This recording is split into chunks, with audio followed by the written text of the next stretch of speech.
I can't. I think I'm live. Am I live? Okay. I'm so new at this. I really don't know what I'm doing half the time.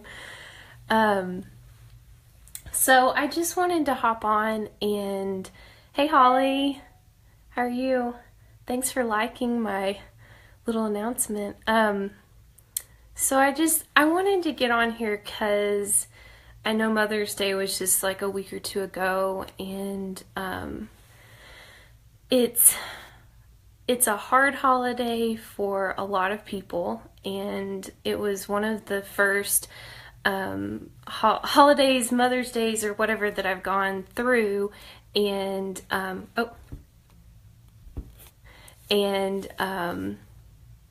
it was one of the first Mother's Days that I've gone through where people actually were talking about infertility and the heartbreak that comes along with it. I'm going to try not to cry. So if you know us pretty well, we've not shared this really publicly just because it's a hard thing to talk about, and it's something that a lot of people don't understand. And so I wanted to kind of hop on and just talk, and if y'all have questions, like, throw them out there. Maybe you're dealing with infertility, and feel free to like jump in and comment. Infertility is hard. It's very hard. So I just wanted to kind of tell everybody like kind of our basic story. So when we got married 4 years ago, we didn't have any inclination that there was any issue with infertility, and it took us a little while initially to get pregnant. We've dealt with infertility for 4 years. We're coming up on 4 years. And it took us a little while initially, but then once we got pregnant, it was like, we could get pregnant. But the problem we had was sustaining pregnancies. We've never been able to sustain a pregnancy. And it's a really hard thing for a lot of people. It's been a hard thing for us. And one of the most common things that I hear people talk about is just how isolated, they feel going through infertility. And I just wanted to like brave up and be like, I'm going to talk about this on social media because it is something that's hard.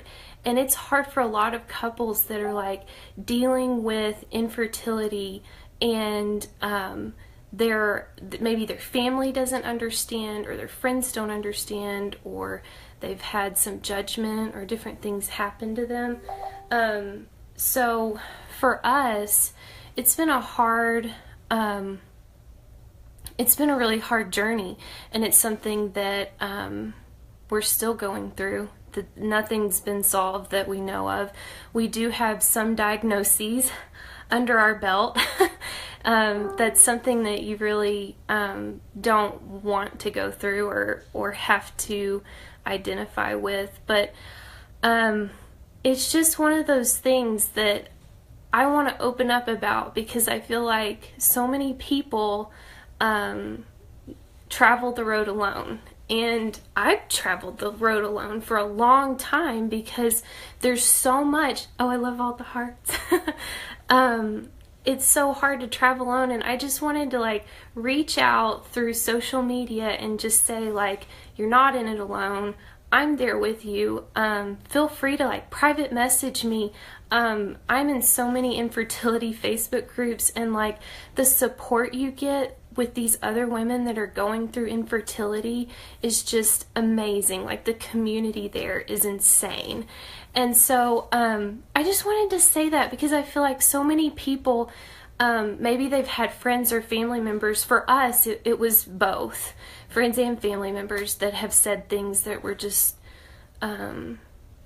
so hurtful. So hurtful. And we like clammed up because we thought, oh my gosh, no one can know what we're going through because they don't understand. But the thing is like, if we reach out, if we'll talk about it, like we can educate people and help them understand that like multiple miscarriage is not taboo. It's not something that's horrible to talk about or sad to talk about. And I guess the last few months we've just been talking a lot, William and I, about opening up about this, because we feel like I've been saying, like so many people travel this road alone, and they don't have to be alone. you know, there is community, there are people that understand and are traveling the road together. And oops, sorry, I'm getting like lots of dings and messages. And so I just wanted to open up and say that I've been diagnosed with polycystic ovarian syndrome, which I mean, I don't, until the last year, I've not exhibited like any symptoms. Weight gain, yeah.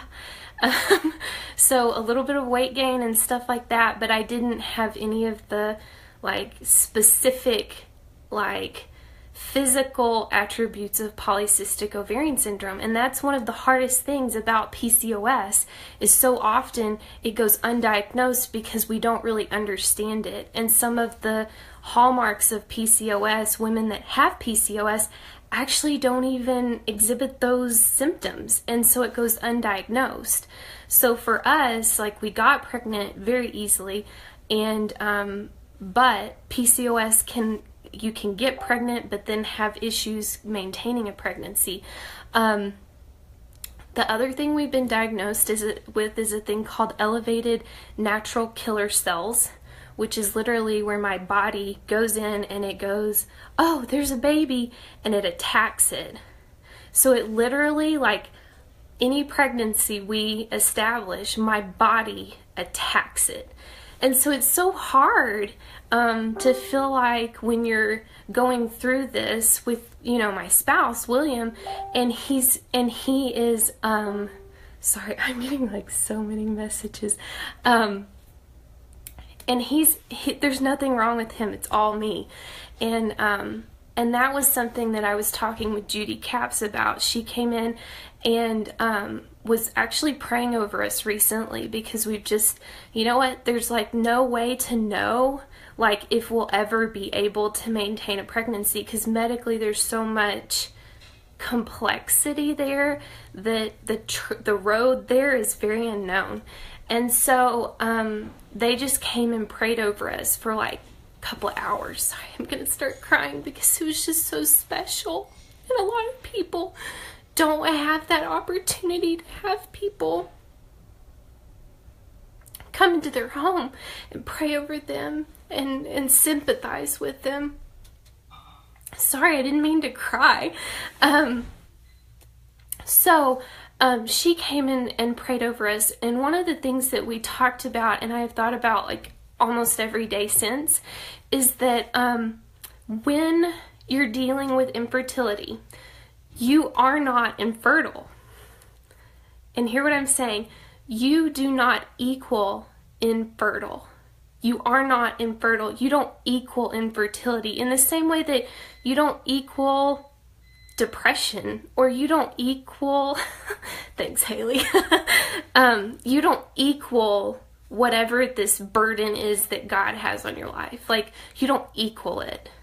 And so for us, what we have to do, what I have to say to myself is, God is going to make me God may make me a mother in another way. I don't know. We've also had an adoption fall through. So I feel like we have like hit every major like family building trouble that I guess you could have. So I just wanted to throw that out there, just because that simple thought, changing how you're looking at your identity, like Haley's saying, it's not your identity. Yes, exactly. Like, it's not who you are. It is something you're dealing with, but it's not who I am. And I've had people label me things behind my back, and that's something that's super common for a lot of women dealing with infertility.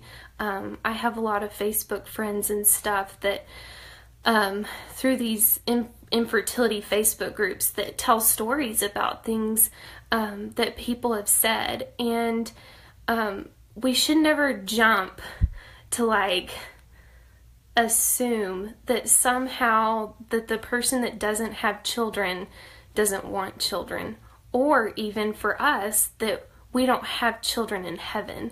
And that's something that we have to think about daily, and was a big part in are moved to the Catholic Church, because there's a theology of loss in the church, and they understand what loss feels like.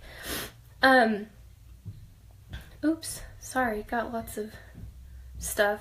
So I don't know. I just wanted to throw that out there and wanted to see if anyone had questions, because I know that there are people that maybe they've never struggled with getting pregnant, or maybe they know someone that's struggling but they don't know what to say. And I've been there. Like, I've had friends dealing with severe health issues like Lyme disease, and sometimes I don't know what to say, but I want to be there. And I think that's a huge part about being there for someone that's struggling through infertility. I don't know that you always need to say something, but always being willing to listen I know that's a huge thing for people dealing with infertility. And I don't know. Does anyone have questions or thoughts?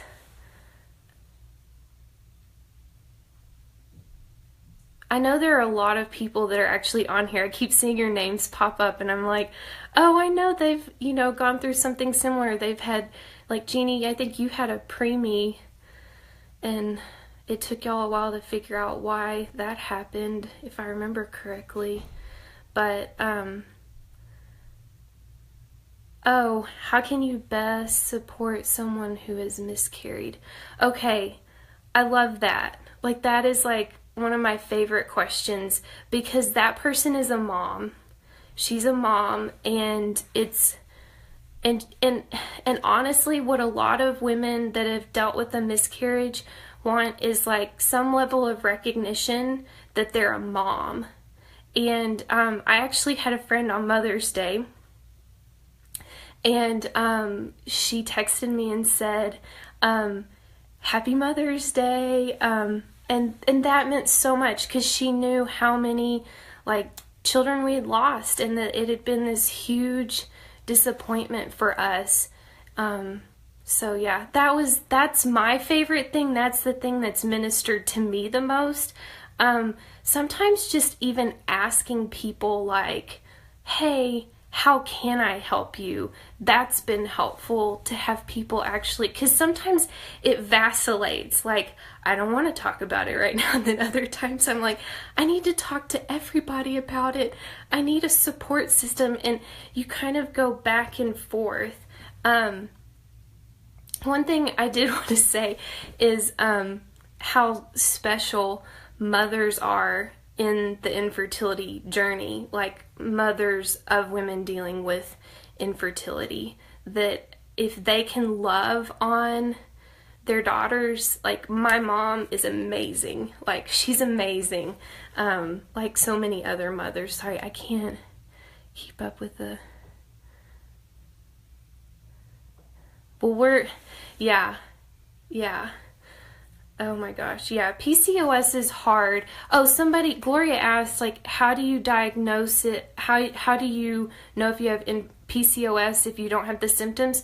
They'll have to do a sonogram. That's one of the best ways that they can kind of get a hint at it. But a lot of doctors don't want to diagnose it unless you have a laparoscopy, which I've had. And it wasn't that bad. And, but yeah, so sometimes though with PCOS, oh, I should have said this, sometimes with PCOS, you may even have to self-diagnose, like get the sonogram picture. And I think there's some basic guidelines on like how many, unreleased eggs there are on the actual ovary. There's some like healthy numbers. And then when they get higher, then you're kind of looking at, I'm so sorry, Jeannie, that's hard. You get into unhealthy numbers of cysts, and that's when they diagnose you with polycystic ovarian syndrome. But the other thing that a lot of people don't know is that polycystic ovarian syndrome, while it's often an insulin resistance issue, it's not always insulin resistance. There are some tests that they can do, but yeah, it's not always it's not always insulin resistance. There is a study going on right now in Dallas on polycystic ovarian syndrome, and they are doing some studies mapping some different symptoms, and hopefully that study will yield more knowledge on what's going on with polycystic ovarian syndrome. But one of the most common side effects of polycystic ovarian syndrome is hair growth in like around the neck and over the lip, and then weight gain. Those are the two. Yes, and not always obesity. Yeah, I'm not obese, but I have PCOS. So exactly. So I don't know. It's just, we're kind of at a funny place in life, but it's been a lot of fun to meet a lot of people along the way that are struggling with this and fighting it, but there's so many people and so many miracle stories. So someday maybe we'll have that miracle story, but God may build our family in another way, and we're open to that. But anyways, I just wanted to talk because I just feel like it's such a hard thing to go through alone. And if you want to message me and just say, hey, add me to some groups, I'll add you. I'll get you in so many groups. You'll be like, what did I do? So yeah. Oh, something I wanted to say is something that people that are dealing with infertility often really struggle with is people saying things like, oh, just relax and it'll happen. And I was like, I've had people say that, and I've had people say some, and that's totally innocent. They genuinely mean that, and they genuinely hope that that's really what's gonna happen. Like, there's not any malice there, but it's not helpful, because here's what the female mind does when she thinks of that, or hears that. She goes, oh, I should relax. And we get all uptight about it, and then we can't figure out how to unwind. It's almost like it does the opposite of what you think it would do for someone dealing with infertility. So and then other things are hard when, like, women that are friends that are pregnant, like, complain about their pregnancy, or like not being able to drink alcohol or something, and you're just like I would give anything to be there. Like, I would give anything to have one of our babies back. Like, I would give anything. So I think it's just a hard journey. Like, multiple miscarriage is hard too, because it's something where you feel like, okay, so will it ever work? And when you're on like 4 and 5, you're like, golly, this sucks. So, and then the other thing that's hard is like women that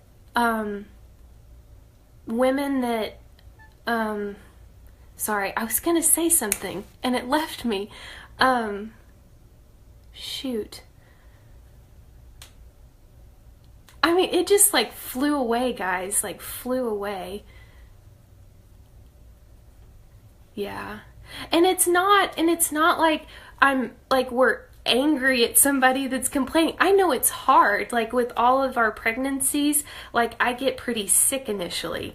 And so it's like, okay, well, like, it's probably, worse, because then you're carrying weight and everything. So, but yeah, infertility is hard. Oh, I remember what I was going to say. Women that can't conceive or haven't conceived. Like, my heart goes out to them, because I know that there's probably even more questions that they have. And there's even, like, in the Facebook groups that I'm a part of, a lot of the women that never get pregnant almost deal with even more guilt and more shame and more frustration, because they don't get to be labeled mom, but they're mothers in another sense. Like, that's the beautiful thing. At church on Mother's Day, one of the priests was talking about how women can be mothers in the sense that they love children and that they foster a mothering attitude. Like, we don't have to have kids to be mothers. Like, we don't.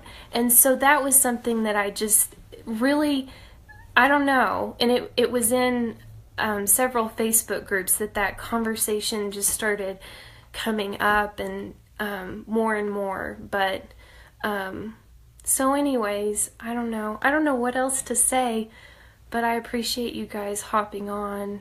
It really means a lot that y'all hopped on. And I see a lot of people that I know, yeah, more isolation. Yes. Oh my gosh, the isolation is hard. It's really hard.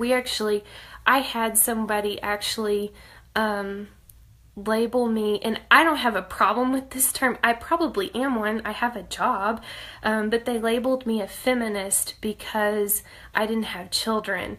And the person that it came from, I kind of knew, that wasn't the source wouldn't have seen that as a flattering description.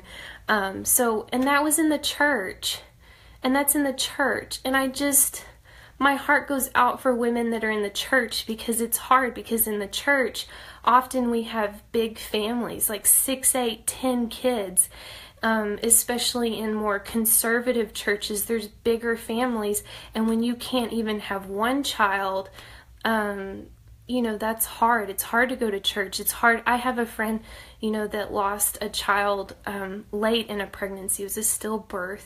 And how horribly hard. And going to church can be a hard one. And when your church isn't, kind of reaching around you and going, hey, I'm here, you can feel really lost. Very, very lost in the church.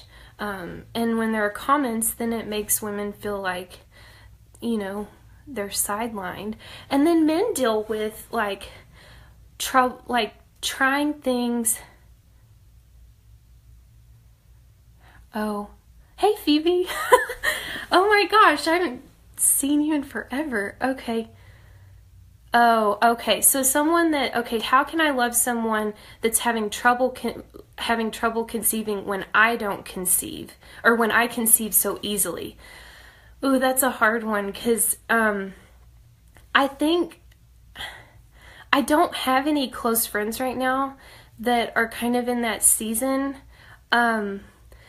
A lot of women, I think, that are dealing with infertility, we feel like we're a bother, because often we think, oh, well, I don't have a kid for her kid to play with, so I don't bring anything to the play date or whatever.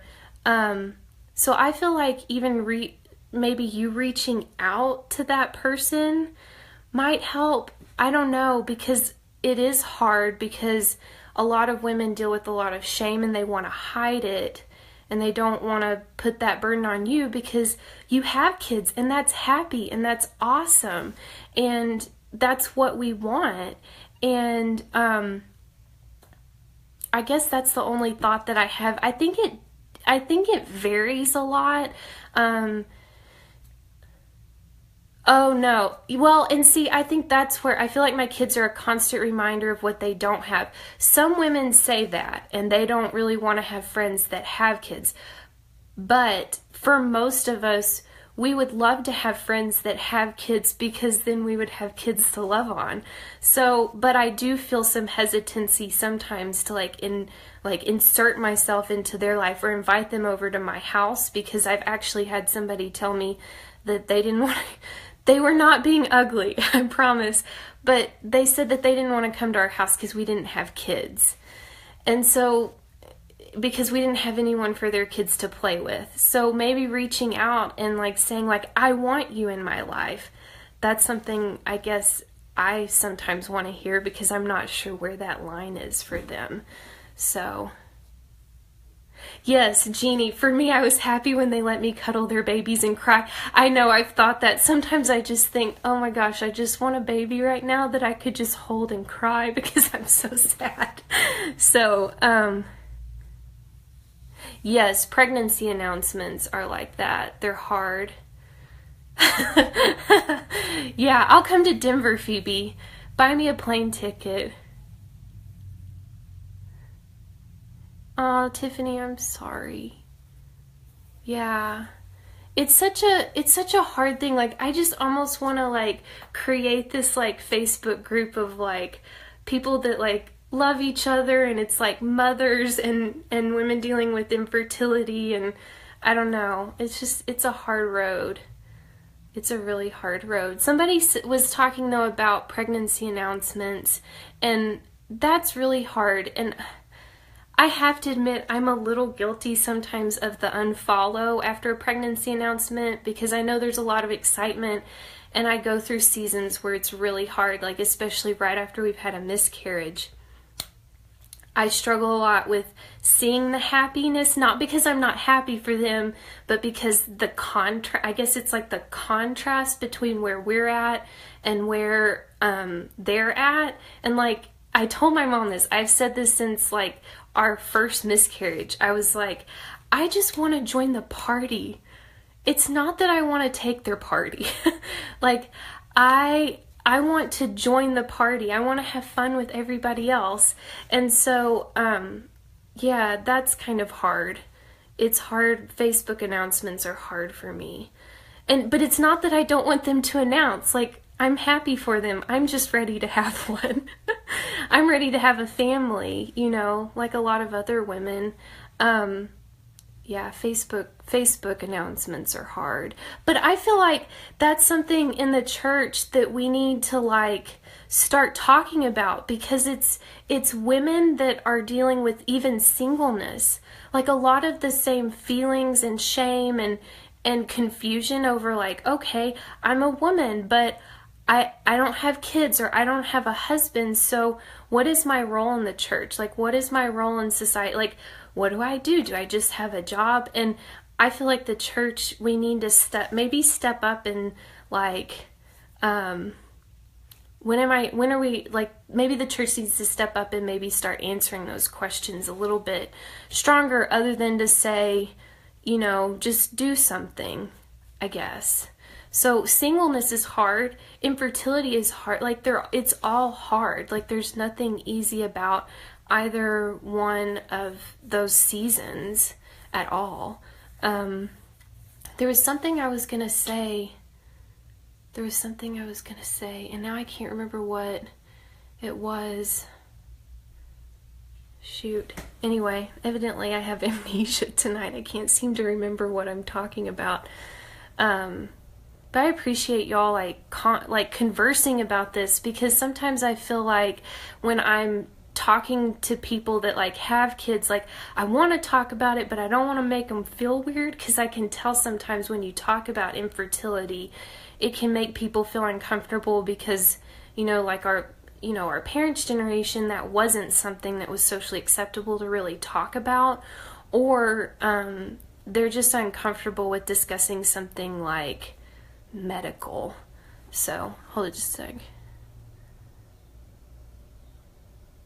Yes, it's a grief cycle, and that's something that a lot of people that haven't dealt with infertility don't understand, is that women actually emotionally and psychologically, they've done some studies that women that go through infertility, or couples, it's not just the women, the husbands go through it too, but the woman, because she has a cycle, actually goes through the same stages of grief, as similar stages as someone that's dealing with like cancer or family member loss or something like that, because there's this season of this, you're hopeful, and then you're like, okay, well maybe it'll happen, and then it falls through. And so every month or after every miscarriage, women go through this cycle, and it wears people out, and it wears down marriages very, very quickly. Very, very quickly. And that's part of why I feel like in the church needs to start talking about it. Like, we need to open up the dialogue, because there are couples that are really struggling to conceive, and it's really wearing on their marriage. Yeah, yeah, someone was saying bring meals. Like after our miscarriages, we initially didn't talk about it, and I remember just wishing sometimes that someone would come to my house and like just eat dinner with me or make me dinner or something, just like be with me, because I just felt so alone in my head.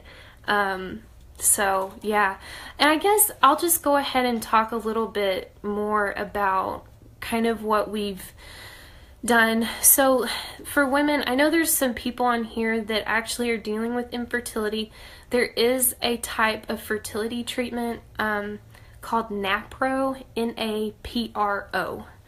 It is, just look it up, Google it.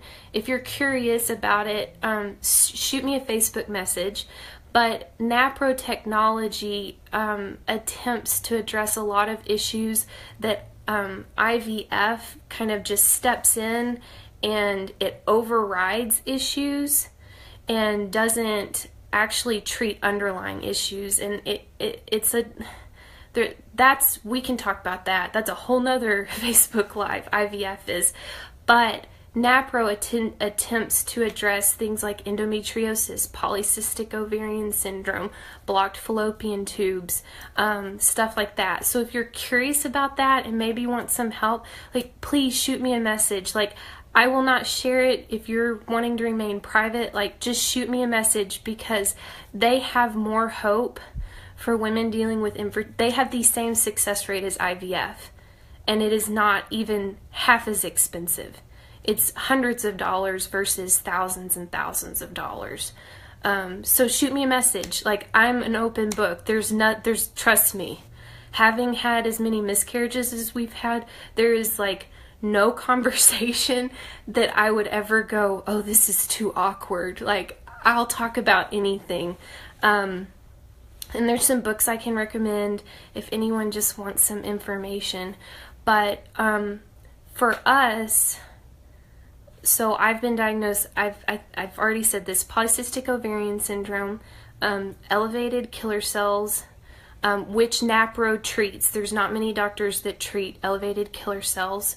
Then I also have a genetic issue. So any pregnancy that we establish, between 50 and 75% of those pregnancies will end just because they're not viable because of genetic issues. What else? They thought I had endometriosis, but I actually had surgery a couple of weeks ago, and I did not have any endometriosis. So I think that's it. Like, I feel like my medical file is like this thick at least, with just tests and blood work and everything. But NAPRO is the only form of fertility treatment that we have been able to really get involved with that didn't push us toward IVF. So that's kind of where we've been for the last bit. So anyways, I'm trying to think of things that couples dealing with infertility are struggling with, but I know for William and I, when we first started dealing with infertility, the hardest thing was, like, we didn't know how to talk to each other about it, because men approach infertility so differently than women do. Men are like, well, let's just not think about it and let's move on.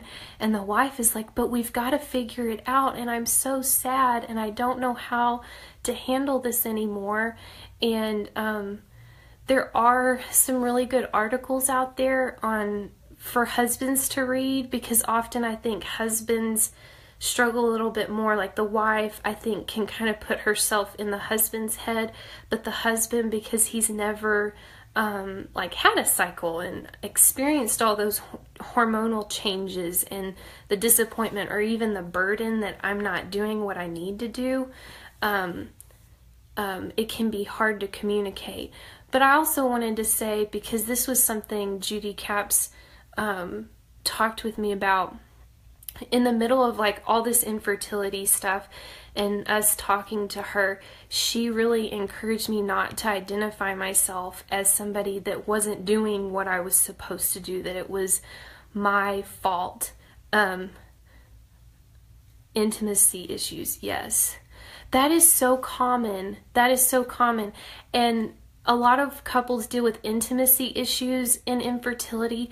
We've not really, sorry if this is TMI, we've not had that issue. I know a lot of couples say that, it makes it stressful, or they stop trying because he or she just can't handle the stress of trying to conceive. The other thing that a lot of couples deal with is just like feeling like, okay, during this time period we have to do it every other day and all this stuff, and they get worn out and it turns it into a chore. We've not experienced that, but it's something that I feel like a lot of couples deal with, like that it is extremely pervasive, just from what I've seen in Facebook groups of women that are dealing with infertility. But you're not alone. Like, there are so many women dealing with infertility, it would blow your mind. And a lot of women don't want to talk about it. They're like me, they feel lost or alone or something like that. Or they've had people, like I've said before, they've had people say things to them that really just weren't, kind or loving. So a bunch of people just hopped on. So I'm talking about infertility and just kind of telling our story with infertility and multiple miscarriage. And we're just kind of talking about, like, how do you support friends and how do you support people that are really struggling with, how do we know how to help, or how do we know when to say something. And I think one of the things that I've just noticed in a lot of Facebook groups, women kind of opening up about the issue that they've faced, is that the infertility and everything, that they just want to be acknowledged and noticed. And, on Mother's Day, a little bit of recognition. The focus is on moms because they're in the trenches every day, but there's a different kind of trench, and it's called infertility. And it's not a fun one. Like motherhood isn't always fun, but infertility can be exhausting in the sense that there's not really a point where there's happiness. Like with raising kids, the hope is, fingers crossed, that you have those moments of really loving and enjoying your children and your family. And then in infertility, there's little points of hope, but for a lot of women, they eventually arrive at the place where they realize that there is no hope and that they will never have children. So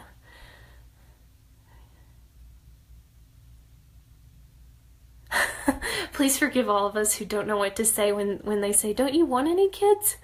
Honestly, I feel like that is like one of the most honest, like, it's a question. So often, as someone that's dealt with infertility, often what people say is like it's a little bit of a chastisement. No anger here, like zero anger here. But I had a man that I was in a event thing. I don't want to describe it too much because I don't want people to start guessing who it is. And the person, like, every time I was at this event, 8-10 times, because it was a recurring event, would actually like make little quips about us. Well, if you want to have, because I said something about wanting to have grandkids, and then somebody,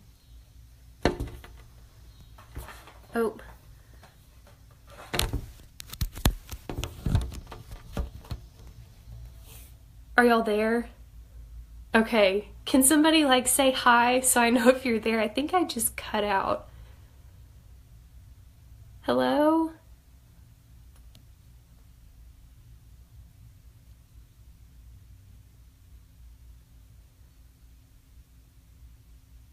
Okay, I got a like. I think I got a like.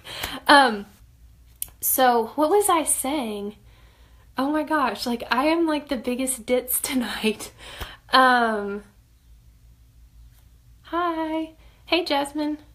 Okay, what was I saying? Can somebody remind me what I was saying when I got cut off?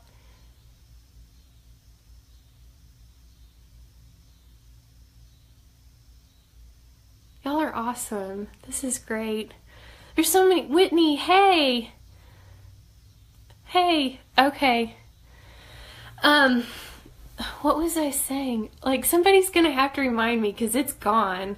Oh, if you want grandkids. So if you want grandkids, well, you have to have kids. And this came after like 6 different comments about, well, if you think you can't afford kids now, you certainly can't afford kids later.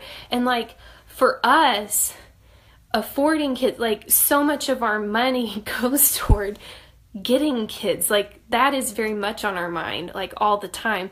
And so for us, that's just been really hurtful. So a lot of times that's more hurtful. And like, when people are genuine and like, well, do you want kids? Then it gives me, or for me, it gives me the opportunity to be like, yes, and I have 5 in heaven, you know, and to be like, oh yeah, amen. I would love to have kids. In fact, I've even tried adopting a kid, and that hasn't worked. So, yeah. And I think something else that's really common that infertile couples deal with is, why don't you just adopt? That's really common. And I've had that said to me a lot, and, or not a lot, but it's come up. And it's one of those things where I'm like, adoption is complicated. There's a lot of factors that go into it, and probably a lot of people know this, but, aw, thanks, Haley. Thanks for stopping by. So a lot of people deal with the just adopt comment, and it's a complicated decision. Like, first of all, the financial strain. You are talking about, to do private infant adoption in the U.S., you're talking about usually $25,000 to $60,000. And for a lot of young couples, that's a lot of money. And they can go to family and ask sometimes, or friends, or they can do fundraisers. But at the end of the day, there is a sense, even if there are resources available, you don't want to be a burden on your family, and you don't really want somebody else to maybe get you a kid. I don't know how to explain it, but there is a sense in which wanting to do it and be kind of independent. The other thing is that, like, for us, we've had an adoption fall through. I mean, it's hard. It's very hard. And when you feel like your heart's already fragile and you don't know how to handle it, jumping into another adoption, you kind of back away because you're like, ooh, I don't know if I can do that. Then there's a third question of, okay, I want kids. Am I ready to adopt? Because that's a different emotional investment. It's different than a pregnancy. It's not that that's bad. I'm not saying that it's bad. It's just something emotionally that a couple has to work through, and that can be hard. And sometimes, like for us, initially, I was like, we ain't adopting, and William was all on board with it. And for us, that was a difficult dynamic at times. But when the adoption fell through, like you got to evaluate whether or not that is even an option for you, or even if it's an option now. There's all sorts of different components to that. And then there's just the logistics of it, of infant adoption. I've read some statistics, this was several months ago when we were dealing with the adoption, that like 1 in every, sorry, I'm gonna have to turn the light on. So for every 36 infants available to be adopted or needing to be adopted, for every 36 infants, there's 1 adoptive family ready to adopt them. And so that's like a crazy, I'm going to have to plug it all back in.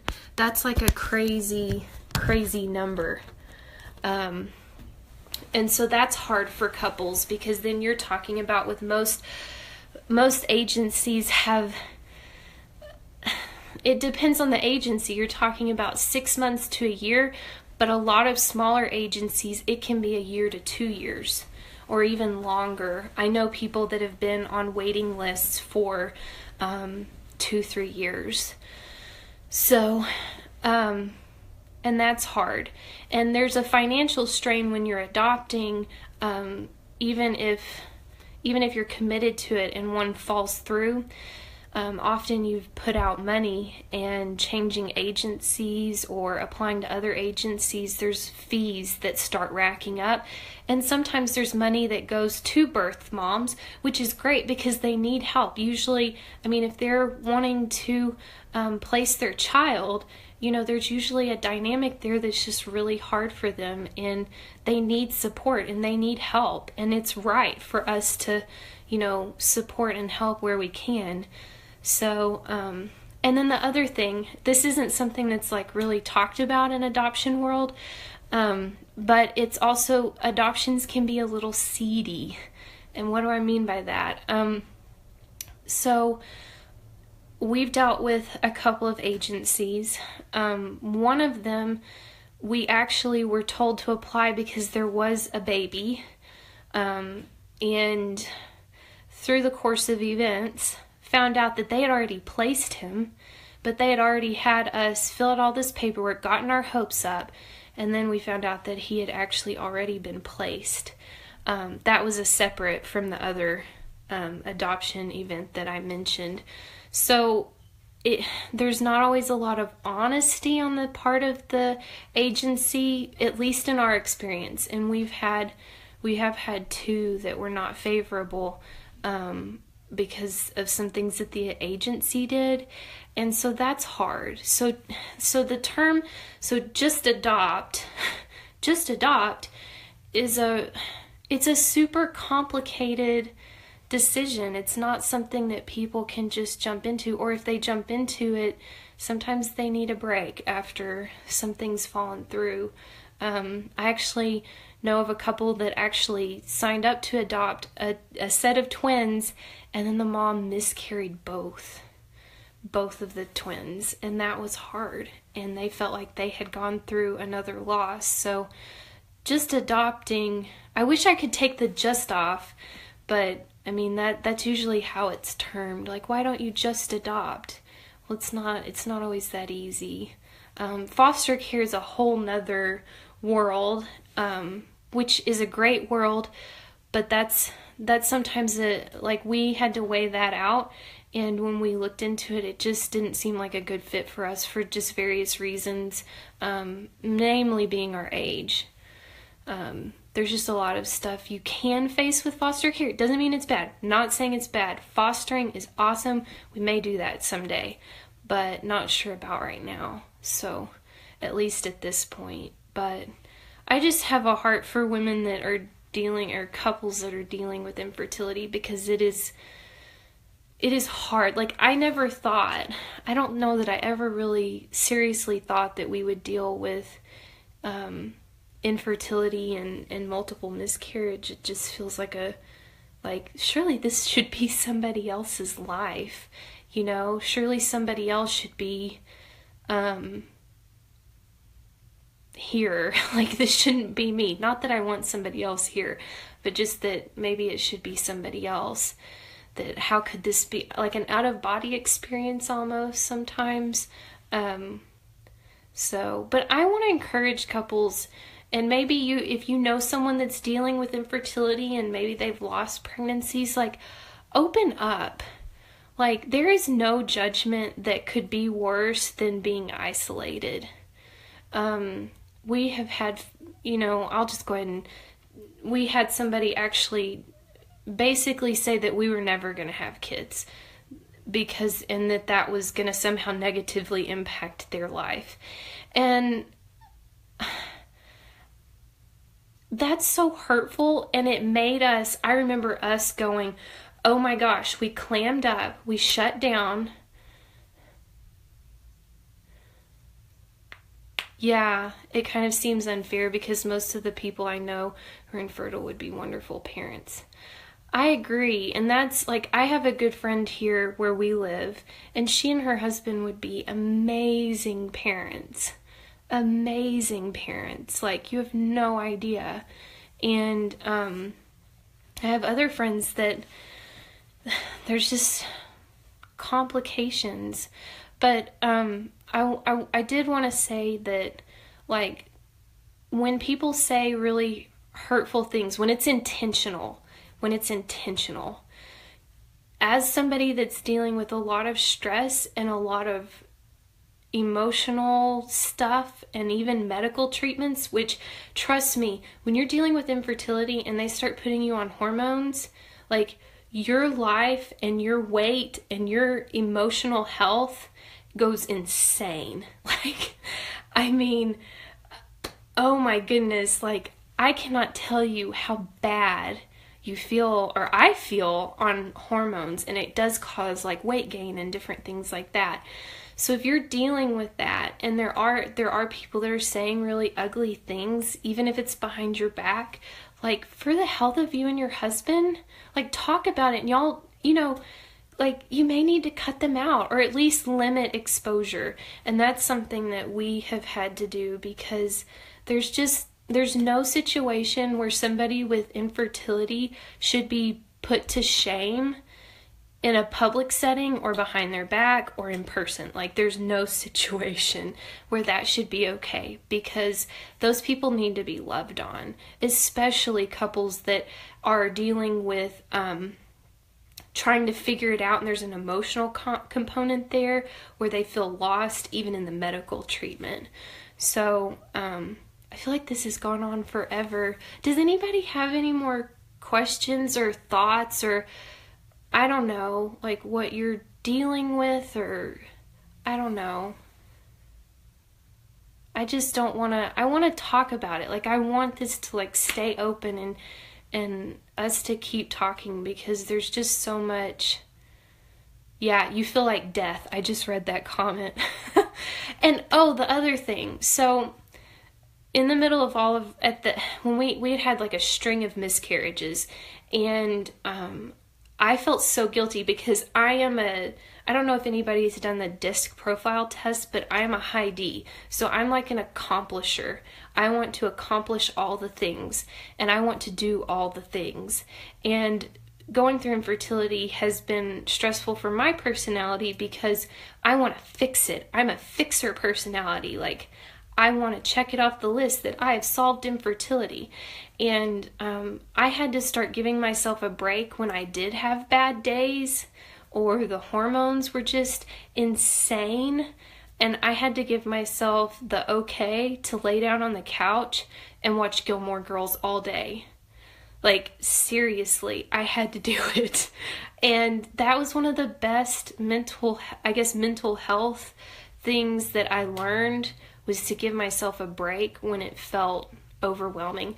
That was more toward when we were dealing, like, right after all of our miscarriages. But, I mean, it applies in any season of life to give yourself a break when you're super, super, super stressed.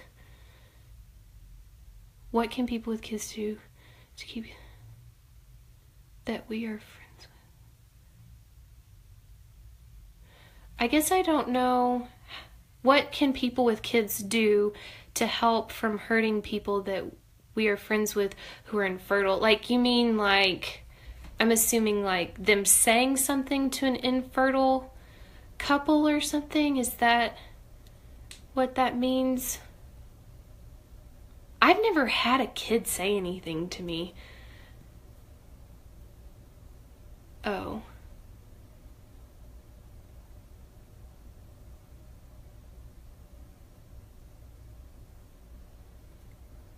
Sorry. Aw, thanks, Rebecca. Oh, yeah, okay. Like, friends that have kids, and they have friends that are dealing with infertility, and they don't want to be around them. I've seen this discussed a lot in Facebook groups, and I think it's like a case-by-case basis. For me, often it's feeling like I don't have a place, but I would love to have a place. But it's harder for me with family, because seeing, grandparents being great-grandparents and parents being aunts and uncles to new great aunts and great, you know what I mean? Like all the family members relating to kids. That's hard, especially because in some of our family, the kids are like the same age or within like a month or two of the age our kids would be, and it's so hard for me to like look at those kids and be like, oh my gosh, like my kid might be that tall, or that's hard. So yeah, I don't know. I don't have a good answer for that one because I feel like it's so specific to the person, but I am okay with like being around kids, but I know that there are couples that are like that just can't deal with that. It's just too much. And maybe that's okay. Like, I feel like that's okay. My family has cut me a break on family gatherings because it is so hard for me. Because it's not that I'm not happy for them. It's that I want to join the party, but I can't, and I haven't been able to. And just the contentment factor. That's so true.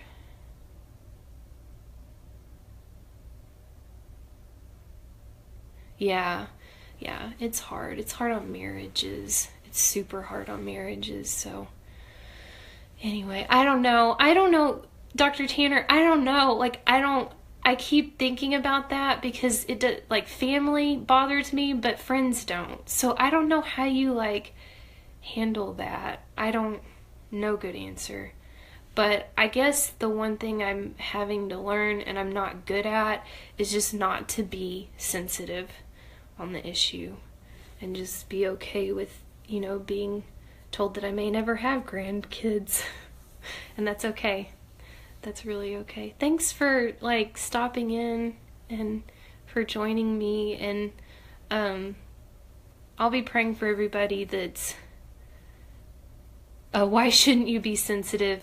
Because life is tough at times, I guess.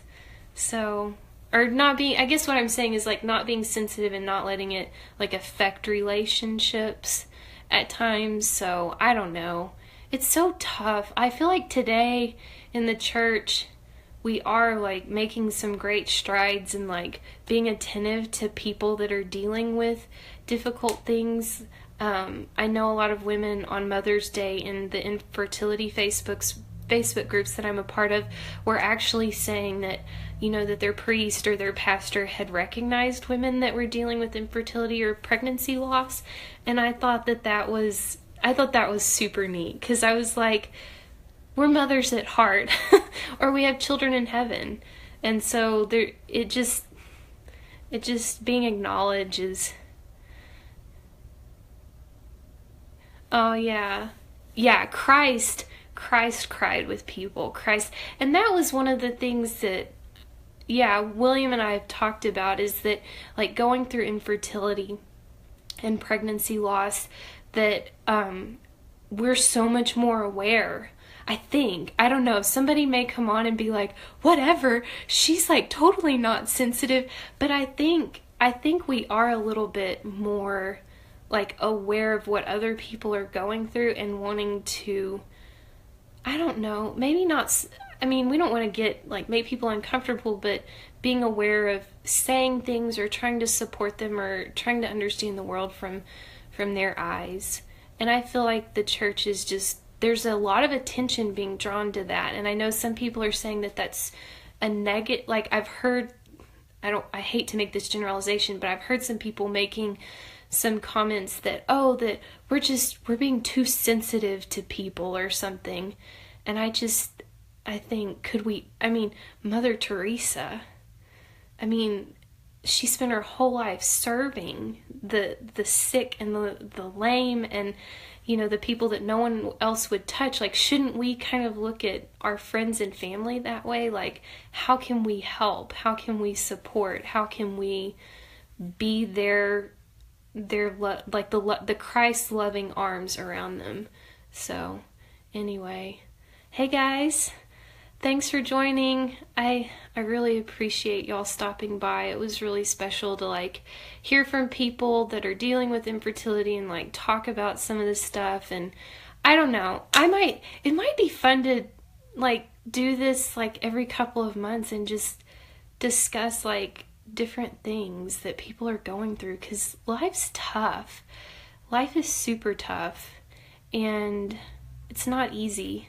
And there's a lot of moral issues around infertility that a lot of people have and are dealing with, and they're hard. They're so hard to answer. And if anyone wants to message me, like, please do message me. I will add you to some groups. I can send you so many resources. The researcher in me has been like really enjoying all of this, I guess. Like the last couple of years, that's the only enjoyable part of this whole thing, has been like being able to research things and learn. And anyways, but anybody that's dealing with infertility, like, please message me, like, really do, because if there's anything that I've gained from like the last 4 years of my life, it's resources and like a sympathetic shoulder, at least. I hope I've gained more than that, but yeah, please message me and check into NAPRO, NAPRO, and I'll add you to Facebook groups. Just give me a message. So I'm so glad that y'all stopped in, and like, if you have questions about other things, shoot me a message. All right, love you guys. Thanks.